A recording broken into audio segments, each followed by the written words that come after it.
How well does your company manage and transfer knowledge? Is your knowledge operationalized, or is there room for improvement?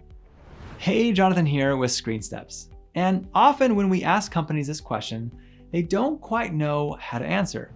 So we've developed the Knowledge Ops Maturity Model, which helps your company identify how well you're doing when it comes to managing and transferring knowledge. The model has 3 stages, ranging from immature, or your knowledge transfer is unorganized and ineffective, to a high level of maturity, meaning your knowledge is operationalized and effective. So which stage is your company in? Let's find out by walking through a quick overview of each of these 3 stages. Starting on the left-hand side, we have the lowest and most common stage used in businesses, the tribal stage. In this stage, you have little to no documented policies or procedures, so your company relies on transferring knowledge through shadowing and word of mouth.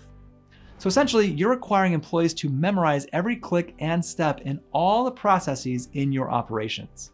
And the tools they're going to use to achieve this knowledge transfer are things like email, messaging channels like Slack or Teams, or handwritten sticky notes to remember all of those clicks and decisions.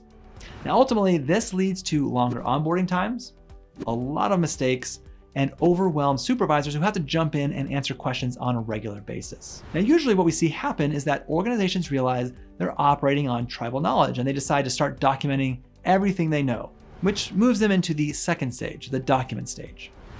Now, the goal here is to just capture general policies and general procedures in a knowledge management system like a knowledge base or SharePoint. And they may even use a learning management system or LMS to help train employees. But companies in the document stage fall short because employees either can't find the resources, or if they do find them, they can't follow them very easily. So the result is that employees revert back to the same behaviors they had in the tribal stage. They ask a neighbor or supervisor for help.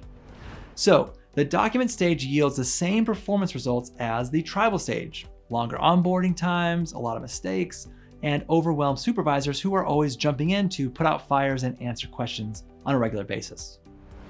The third stage is what we call the guide stage, and this is when things begin to change for the better. In this stage, knowledge is operationalized, meaning that resources are created with the end user in mind. A knowledge ops platform is used to capture knowledge and design digital guides that employees can use in their workflow.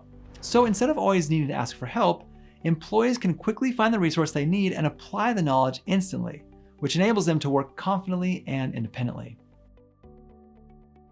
This results in faster training, increased consistency across your company, independent and confident employees, and an increased supervisor bandwidth. Are you ready to operationalize your company's knowledge? As you identify where your company fits on the Knowledge Ops Maturity Model, ScreenSteps can help you get there. Our Knowledge Ops platform, paired with a Find and Follow framework, helps businesses achieve reaching the guide stage in no time. Talk to a ScreenSteps expert about how you can improve knowledge operations at your business. Thanks for watching, and don't forget to like and subscribe.